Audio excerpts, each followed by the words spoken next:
Some people call us doctors. You know, they say, Vasao, they do, you know that actually also more visible, very visible when it comes to blood donation. Yeah, blood donation drives. We work with the blood bank. We work with the Ministry of Health and all other partners that do work around blood donation. We do have our members, the volunteers who are part of our members who do this great work that you see happening there. And some people are a bit skeptical. They say, Uganda Red Cross Society, you seem to be everywhere. You see a disaster happening in Kisoro and you see red jackets there. Some people have accused us of framing things because they do not understand how we work. How do you be everywhere all the time? At midnight, at 3 a.m., Uganda Red Cross Society is always there. How do we do it? So that is the magic question. How do we do it? We do have members and volunteers who are part of the communities that are vulnerable, these communities that are in the hills of Bududa, in Kisoro and in many other places. We do have actually a footprint, and these are the very people who actually do the actual work of saving lives. For us at headquarters and within the 51 branches, we do more of the coordination, but the real work that is done by that volunteer down there, that community member who is part of Uganda Red Cross Society. Well, now that brings me to look at the general overlook, the general outlook of disaster preparedness in Uganda, because this is your docket. To our viewers, can you give us a general outlook of really what things are in this particular effort to save lives and property? Okay, I'll start with the festive season. We have been in the festivities, Christmas, and also the New Year, and many things have happened. So Uganda Red Cross Society does not close shop. We do maintain staff who are always working, and we have registered so many incidents during this Christmas time. We did go for Christmas. Many people went to the villages, but many things were also happening. You know, we do have climate change, and so we have had mudslides in Nyarusiza, in Kisoro. We have had very deadly floods in Rakai. I think those that have been watching the media have been seeing what is happening, and many other parts of the country. So ideally, these disasters do happen during the rainy seasons. Many of them, the ones that are hydrometeorological, they are water related, of the river burst and all these kinds of things, and also in these hilly areas, the risky areas. So we have had a mix of disasters during this festive season, because this festive season has been a time which overlaps with what we call the SOND, September, October, November, and the December disaster time. We have the rains, you have seen them. Then we also have March, April, May. You have seen also the rains and the disasters that are associated with them. So during the festive season, disasters have been registered on road traffic accidents. We have responded to this. But I would like to give an overview of disasters in Uganda. When you go to the website, it is called Deciventa. It is managed by the Office of the Prime Minister, because they are the national coordinators of disaster management in Uganda. For us, we are also coordinated by them. You will find the data, the record of disasters, the information, all these statistics about disasters since 1933. That is a long time ago. Up to today, we have seen climate change, things have changed, but when you go there, you will see all this granular data, and you can be able to see the analysis, the trends, the patterns, and you can be able to see that over time, since 1900, 1933 to date, the patterns have changed. We are experiencing very severe disasters. The impact is high, and they are becoming a bit unpredictable because of the climate change, you know. The world is talking about climate change, but that also affects us as Uganda. So more of the disasters that we have been experiencing that are always come in the limelight are hydrometeorological floods, landslides in the hilly areas, hailstorms, and those associated hazards that come with them. But also I would like to point out something very key here. You know, when disasters happen, there is also the other part. Now, for example, if there is a disaster in Katakwi and the area is flooded, so the question is, where do people go Sanitation, where do they go if they want to ease themselves? So you realize the area is flooded, then there is nowhere people have to go. So now that also associates with disease outbreak. Yes. So we do have 2 operational departments or directorates. One is handling disaster risk management. So there is a paradigm shift from disaster managing disasters to managing the risk. But there is also health and social services. So what do we do in terms of wash, water, sanitation and hygiene, but also supporting people in terms of first aid. So ideally disasters in Uganda are there. We may not stop these hazards, but what are we doing as Uganda, as a country, as actors, humanitarian actors, to try to mitigate the impact? We may not stop a river from bursting, but what can we do around mitigating the impacts? Can we work with the communities to strengthen them, the mechanisms, so that when the disasters hit in times which we fairly know, I've told you, ma'am and son, can we do something in terms of preparedness, early action, early warning, early action, disseminate information so that the people are better prepared? We can do a lot in terms of response, but even if all humanitarian actors put all the resources towards response, it will not be enough. So we can do more of preparedness to avert the effects. Joel, one thing that comes to my mind as you've talked about, there's so much work that Uganda Red Cross Society does. Where is the source of your funding? Because one, I've noticed you guys have real machines. When you look at vehicles by Uganda Red Cross, these are vehicles that can move through any terrain. When you look at these services, fellow Ugandans, they may seem cheap when they give you blankets sometimes and all that, but if you're to quantify them monetary-wise, it's a lot of money. Just an operation, maybe there is a riot, the fuel, the ambulance dropping to Mulago, coming back, doing that. All these require a lot of money. So how do you make ends meet in these rescue responses? Even if it's just blood donation, where people have to come, everyone after donating blood, there is a biscuit, there is a soda, the stuff, the people you're going to use, the gadgets to collect this blood and all that. Yes, thank you, Robert. I'll start with a very important aspect here. I'm talking about volunteers. I mentioned about members and volunteers. We might have the money, but when you don't have the human resource, you cannot do much, ideally. Your money is as good as, useless. It can't do anything. So one key thing that I would like us to focus on is the human resource. There is voluntary service by these volunteers. That's why they are called volunteers, actually. These people go out of their way in the nights to save lives. They are not paid. Sometimes they are appreciated by allowances, maybe some transport facilitation, but most of them do work under voluntary service. So that's one key thing, and I would like to thank the volunteers out there watching us.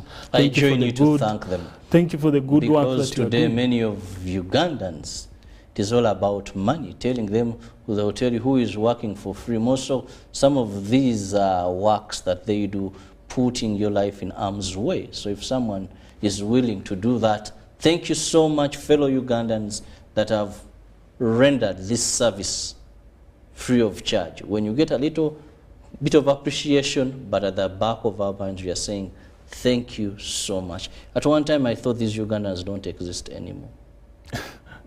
There are good people out there. I think more focus is always on what is happening the wrong way. But there are many good things that are happening out there, maybe that are not covered. No, now going back to the question that you asked about funding. So we do have these people who ideally do voluntary service, and that's why you will see that Red Cross will always be there. Sustainability. You can come and do an operation and you are everywhere in the media, then all of a sudden the resources are limited and you close shop. That is the nature of many NGOs. But you ask yourself, why is Uganda Red Cross Society always there?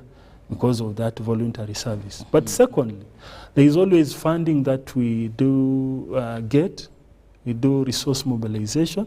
And we thank the partners who are watching, those partners who really put their money towards the humanitarian cause, saving lives, protecting livelihoods, and promoting human dignity.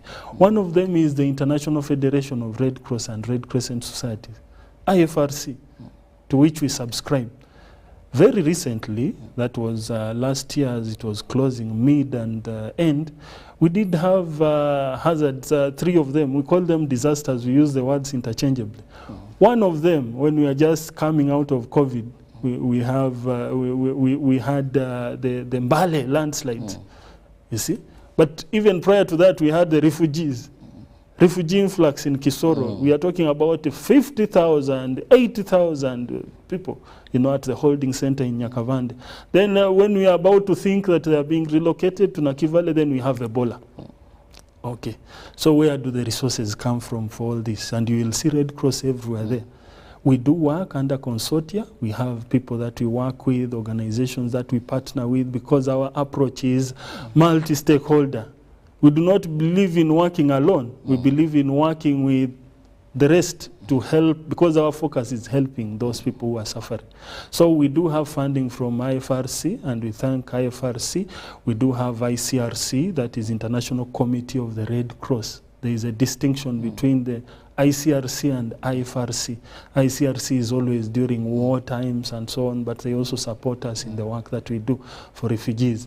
But we also have partner national societies, the Netherlands Red Cross, German Red Cross, Austrian Red Cross, Belgian Red Cross, Kuwait Red Crescent, Turkish Red Crescent. I think it's important that I also mention that, so people to understand that we do have actually support from the Red Crescent societies. But also very important for us to mention, we do have the government of Uganda. Did you know that the government of Uganda funds Uganda Red Cross Society? Yes, they do. Those ambulances during riots, one of them was hit. And why it was hit? Because people were confusing. They were seeing the Red Cross emblem, but they were also seeing the government of Uganda, the coat of arms, coat of arms, and the number plate, UG. So they did stone it, and it was unfortunate. But I would like to point out that you see some of these ambulances that are running around, they're actually from the government of Uganda.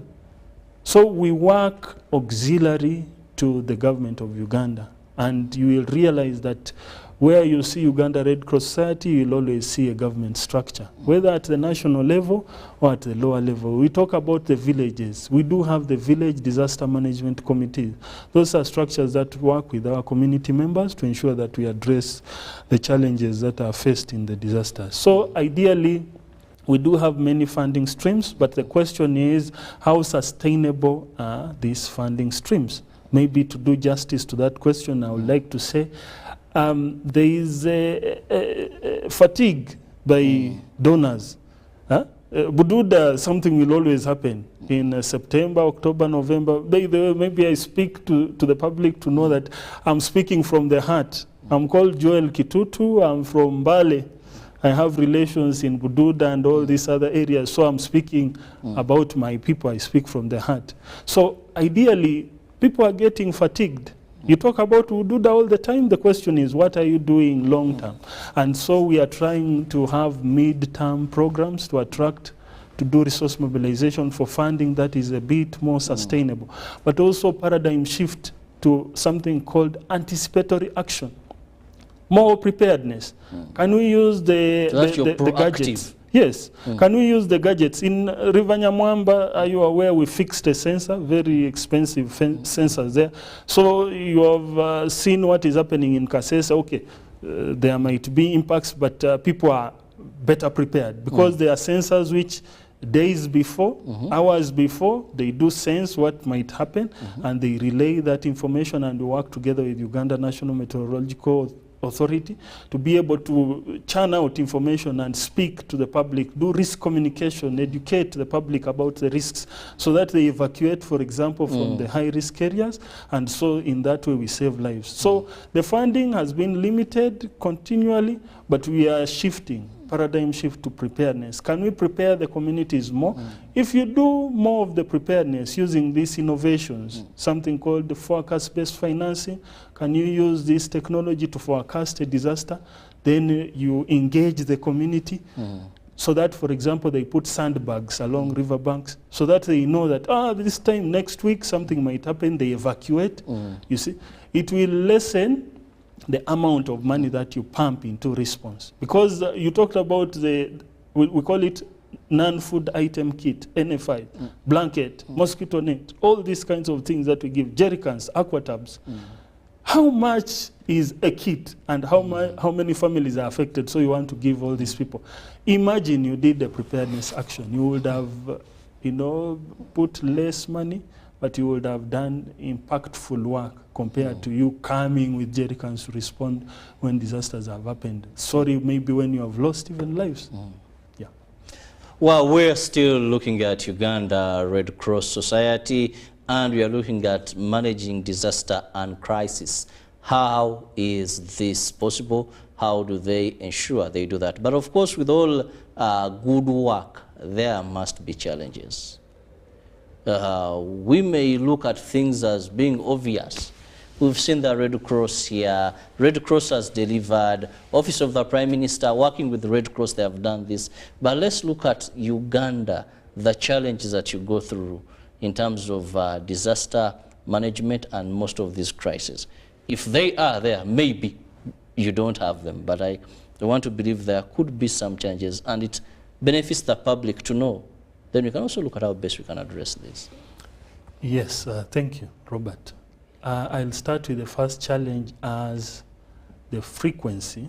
You know, these challenges I'm mentioning, they are not necessarily for Uganda Red Cross Society, because I said the focus is not us. We are not there to just do business. For us, we are there to save lives, support the communities. That should not be underscored. That's our focus. So the challenges that I'm mentioning are cross-cut. One of them is the frequency of disasters. You will realize that things are happening with quite high frequency and intensity. What happened in Mbale had not happened for some time. So it hit and the impact was very, very high. And it was kind of unexpected.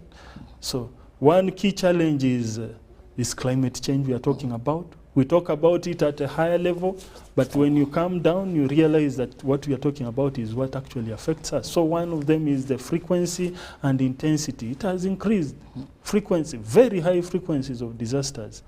The intensity, very high. But also the nature of the disasters. So, for example, someone might think, in Kisoro we do expect mudslides. Then all of a sudden you see hailstorms, these storms that come. So when you are preparing for mudslides, then hailstorms come, and then that's a bit confusing because your preparedness action sometimes may not really mitigate some of the impacts of these disasters. So one key thing is the nature, intensity, and frequency of these disasters. And so that makes our work a bit quite challenging, because we preposition, for example, stock. We have regional warehouses in Mbale, in Barara, in the national warehouse. We have a very big warehouse here in Kampala. We do have in Arua. So we have in Fort Portal. So in these areas, before these disasters happened, we preposition stock. We do preparedness action in communities. We disseminate advisories, working together with Uganda National Meteorological Authority. But when these sudden, disasters happen, then it becomes a challenge to us. Another thing, maybe a key thing to mention, is also the funding. We have been talking about funding. Yeah, there is donor fatigue. So now, how do we work around having sustainable funding? And one of the things that we are doing to address that is to develop mid-term programs. We do operational response when something has hit. You will not sit and say, I'll not help because I'm doing preparedness. No. we will also do the response. But how do we shift to preparedness? So more of mid-term and long-term programs on livelihoods, supporting the communities on disaster risk reduction, growing trees, planting trees, along riverbanks and all these kinds of things, to try to, reduce that burden that is put on the donors and these good people who give their money to address some of these disasters, the challenges that we face when the disasters hit. Lastly, I would like to also talk about the structures. We do a lot of work, yes, we agree we do, but there is need to strengthen the structures at local level. Local level, how many districts do we have in Uganda, and municipalities and cities? We are in 144, so all these districts, for example, they need district multi-hazard contingency plans. Because when a disaster happens, everyone is running around. Fidgeting, panicking. Exactly. Everyone is looking for a solution. Everyone is holding a big meeting somewhere, and sometimes people are like, these guys are just in meetings and meetings. You see them with land cruisers everywhere, and people are suffering. So why aren't they taking action at that critical time? Because there is no basis for them to work in a coordinated way. You would like to bring things to help people, but what are you basing on?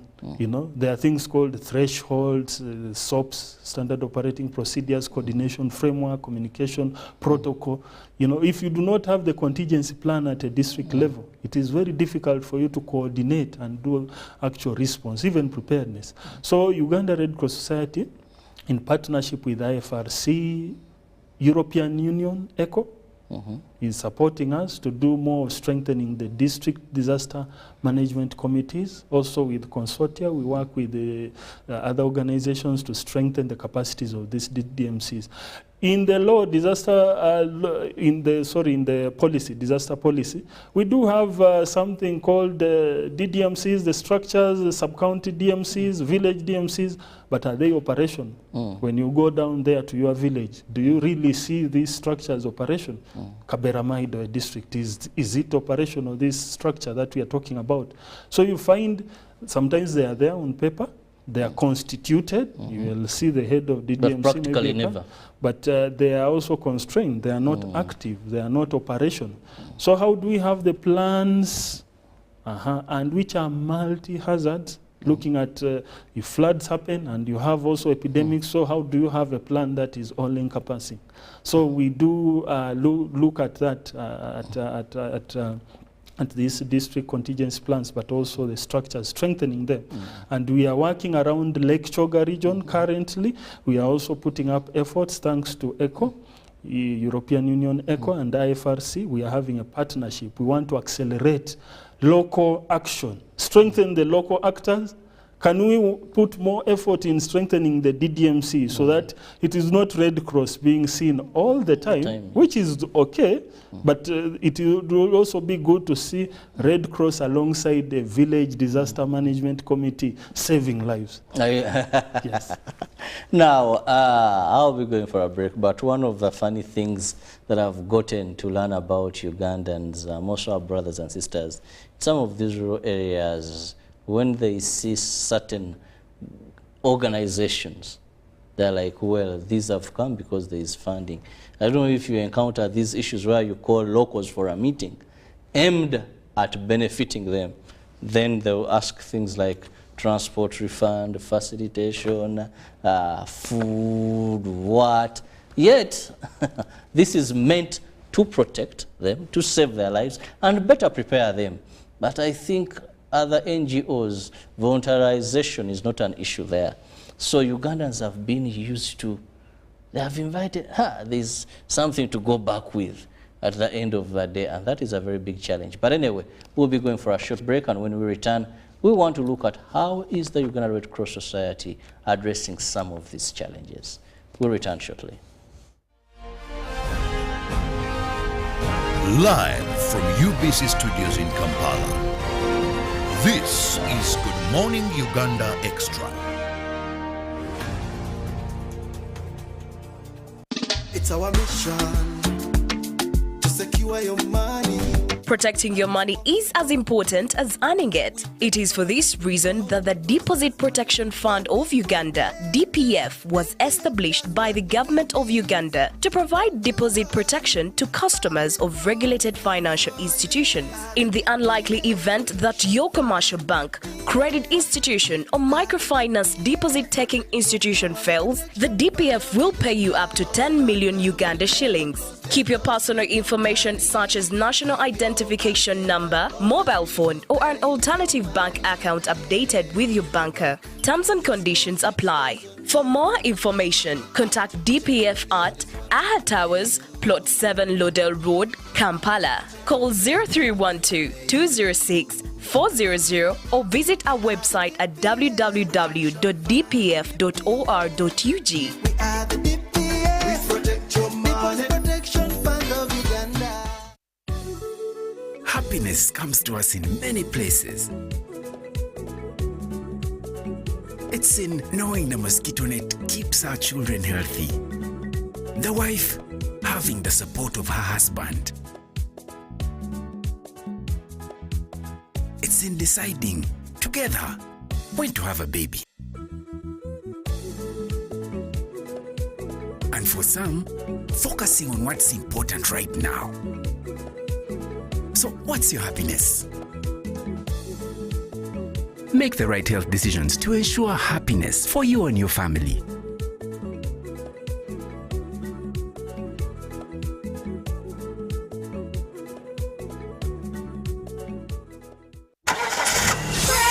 Prestige Driving School, with over 20 years of driving training experiences and with more than 40 branches across Uganda. Licensed by the Ministry of Works and Transport and the only ISO certified driving school in the country. Offers fresh learner driving training, advanced driver training, defensive driving, and more. Enroll and become a professional driver. Prestige Driving School. Affordable, professional, and safe. It's a new world. We are going global. A new world of greater connectivity. From Entebbe to Dubai, London, Mumbai, and Guangzhou. Welcome aboard a great new experience. Uganda Airlines.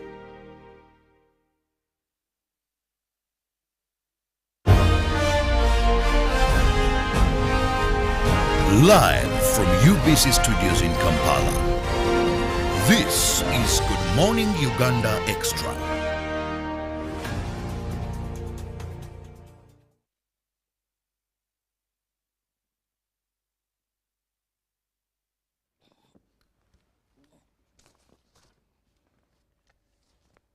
Welcome back from that short commercial break, and thank you for being with us here on UBC TV. We are still with Uganda Red Cross Society, and I have Joel Kitutu, who happens to be the manager, Emergency Preparedness and Response, Uganda Red Cross Society. By the time we went for a break, we were looking at the challenges that are faced by Uganda Red Cross Society in disaster management and preparedness, and he had mentioned a number of them. Now we want to look at what plans do they have to overcome these challenges, because we know, one, you know your problem, but if you have the problem, first thing is finding what is the problem. Then it is as good as lamentation or lamenting if you do not have a plan to work out to solve these challenges. And let's take a look at some of them. One of them being what I told you, though you didn't mention, but I'm sure you find these things in the field. You've brought us here, we've spent, now what are we going on? Then some of them will even tell you, if you have something little you've squeezed, that, well, these are not my rates. I need something more meaningful. You can't invite Chirabo and tell me we are having, is it called something, capacity building workshop, and then someone says at the end of the day, there's a small transport refund, then you expect a Chirabo to come and sign for 10,000. But big man, get serious. What is this? But anyway, forgetting that this is something that is going to empower him with knowledge and wisdom on how better to help their people or overcome some of these challenges. Just use myself as an example, but referring to communities where Red Cross goes to prepare them. Okay. So let me start with that very one. It's a bit of a sensitive issue, but I'll not dodge it. So, for example, we are supporting districts to develop their, we call them multi-hazard district contingency plans. District contingency plans. When you know that something will happen, then it is, I think, prudent for you to prepare. Yes, have a plan. How are you going to act when something happens? How are you going to first prepare, but also act when something has hit? So these plans are very critical for districts. And we urge the district authorities out there to continue opening doors for us to come and support them together with other partners to be able to make these plans. They are very critical in preparedness and also response. But this challenge of allowances, safari day allowances, per diem, sometimes someone will tell you, I need a per diem. And you're like, okay, we are having this workshop in your area. Your home is actually just here. And you're coming to a workshop here. You are going to eat food here. And ideally, you want a per diem. So it becomes a bit of a challenge as we are supporting the structures down there. I'm not mentioning names, but I know people who are watching, they know that this is a real challenge. But we encourage them, and we also do dialogue. We do say, yeah, if there is some funding to give a bit of allowance, that one is okay. But let us not lose focus. If we are developing a plan that's going to help your district, then why should you ideally insist on allowances and even the rates? We can tell you this is the URCS rate. This is what has been packaged, and you're telling us, my rate is so and so 100,000. And then, so you are making the work difficult for us, but also for yourself. So I think the attention should be, what do you want to do, and let us have a support. We do welcome the support, and we encourage you to support us, to support you. So that's one of the key challenges, but also the communities. I want to again talk about Bududa. You know that there have been efforts around resettling people in Kiriandongo, in Bunambutie, the lower side in Bulambuli, where some people might say, okay, also in Bulambuli there are disasters there, so you are shifting people from disaster-prone areas uphill and to disaster-prone areas downhill. Again, that's maybe a discussion of another day, but what I would like to say is, yes, there are some challenges around the social, cultural attachments of people to their land, you know, the dynamics, social, cultural, economic in Africa, dynamics. We cherish our ancestral grounds. We cherish our burial grounds. Now, removing me from the land where my great-grandparents were buried. And you tell me, now that is sort of, go this way. I know how problematic it can be. For me, I'm a person who is from Mount Elgon. We do circumcision. And if this is the area where I was circumcised and my forefathers are buried here. So for you to migrate me, you might have to migrate everything that is associated and for you, there is even a specific tree. Someone says whatever it is, if it is the time of circumcision, my great father was circumcised here in our family. This is the tree. Either floods or what? We must go back to that tree. That's where this has to be done. Yes, so now doing a lot of risk communication, community engagement and accountability. How do we engage the communities to appreciate, understand, appreciate the risks they are living with? There are people who are shifted to Kiriandongo, and in 2018, 2019, they did come back, and so someone came back to his land and, he lost his life there. Not one, not two, quite a number of them. So how do we educate the masses to appreciate the risk? For us, we do not force people. We are not enforcers. We just communicate to the people to help them appreciate the challenges that they are going through. But we also work with the government to see to it that we create good conditions for these people, for example, that are relocated. In Bunambutie, in Bulambuli, you know there are some people who are resettled from Bududa side to the Downer area. But the social services, one of them is health. Where will they access the health services? You will realize or remember that Uganda Red Cross Society supported the establishment of the health center there.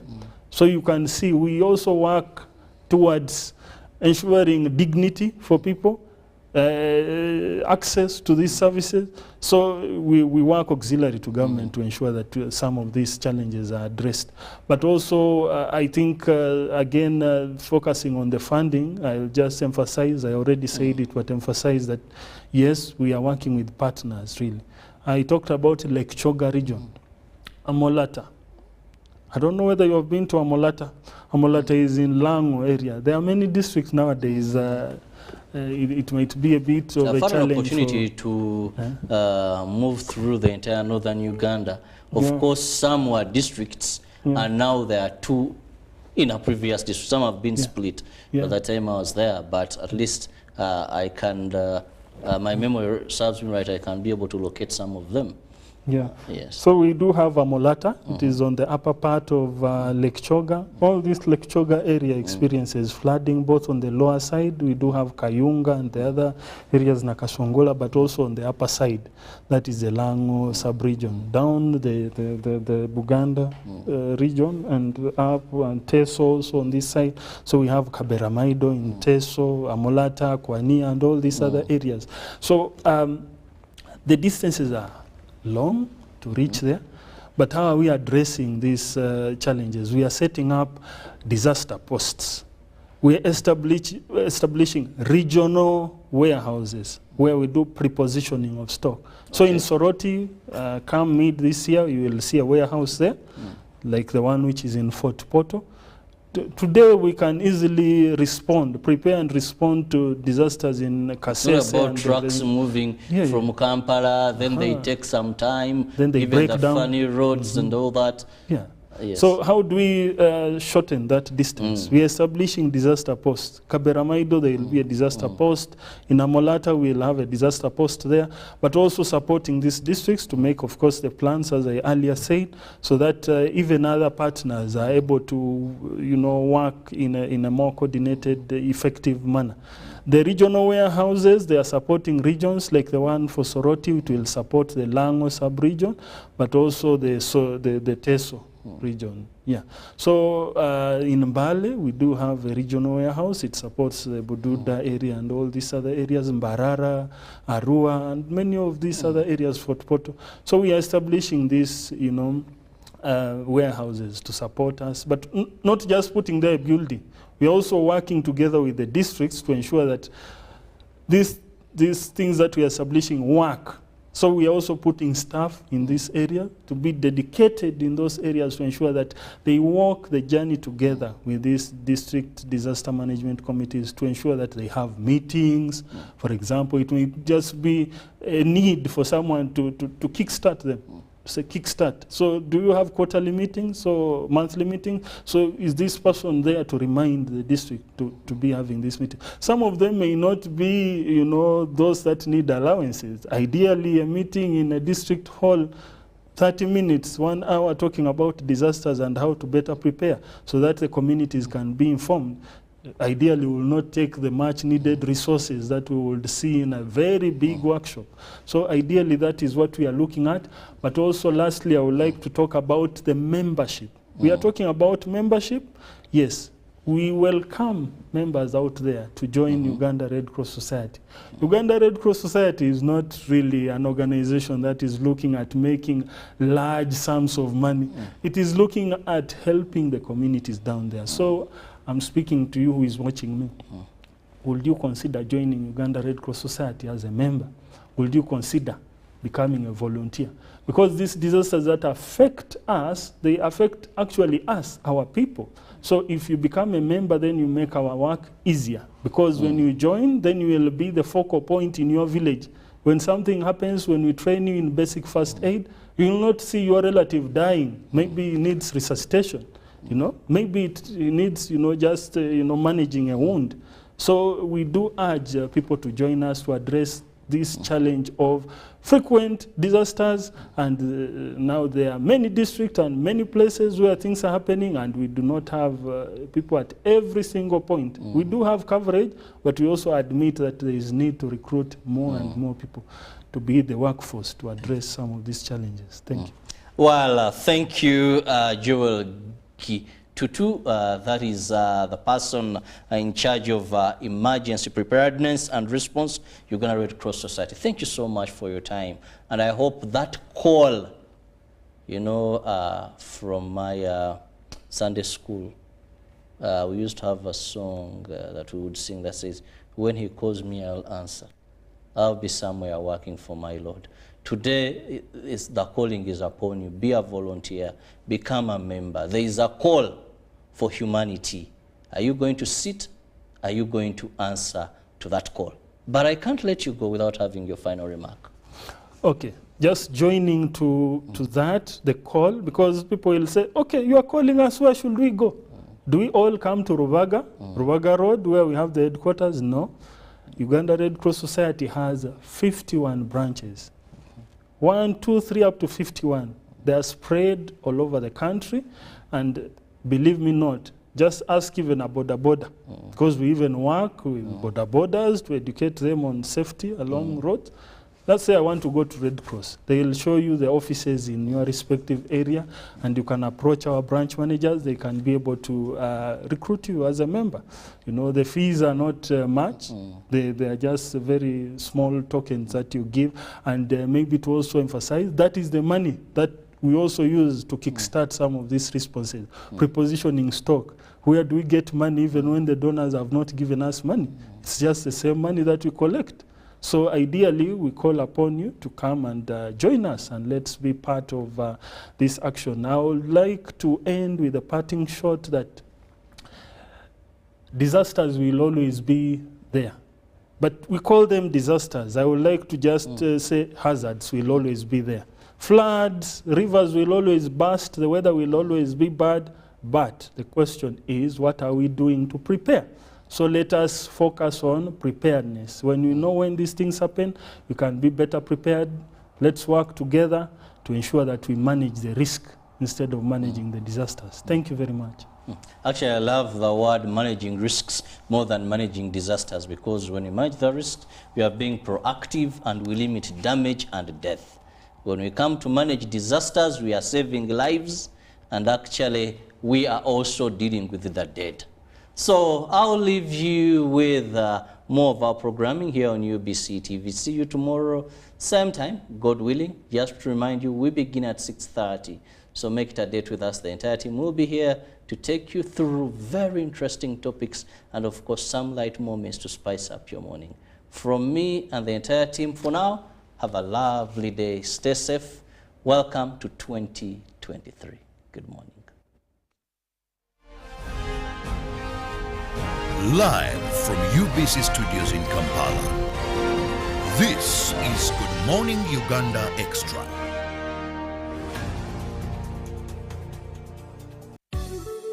Happiness comes to us in many places. It's in knowing the mosquito net keeps our children healthy. The wife having the support of her husband. It's in deciding together when to have a baby. And for some, focusing on what's important right now. So what's your happiness?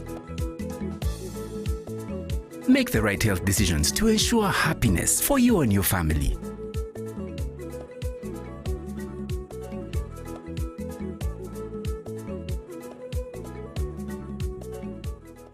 Pick of the day on UBC.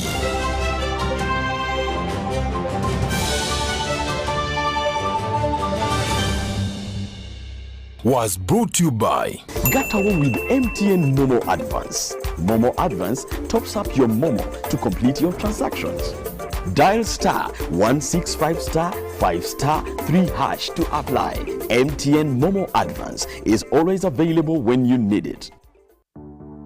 Get yourself a Zuku TV decoder and satellite dish today at a low price of only 105,000 Ugandan shillings and a Zuku decoder at only 60,000 Ugandan shillings, and enjoy your favorite movies, series, kids entertainment, music, local and international news, and lots more. Enjoy amazing packages like Zuku Smart, Zuku Smart Plus, Zuku Classic, Zuku Premium, and Zuku Asia. Get connected today. Zuku, life got better. It's our mission to secure your money. Protecting your money is as important as earning it. It is for this reason that the Deposit Protection Fund of Uganda, DPF, was established by the government of Uganda to provide deposit protection to customers of regulated financial institutions. In the unlikely event that your commercial bank, credit institution, or microfinance deposit-taking institution fails, the DPF will pay you up to 10 million Uganda shillings. Keep your personal information such as national identification number, mobile phone, or an alternative bank account updated with your banker. Terms and conditions apply. For more information, contact DPF at Aha Towers, Plot 7 Lodell Road, Kampala. Call 0312-206-400 or visit our website at www.dpf.or.ug. We are the DPF. We protect your money. Protection Fund of Uganda.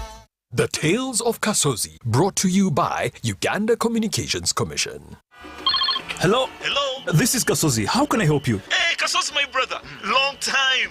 We last met when we were at campus. It's been a while, but you are the person I'm looking for. Campus? Really? Hey, you don't remember me?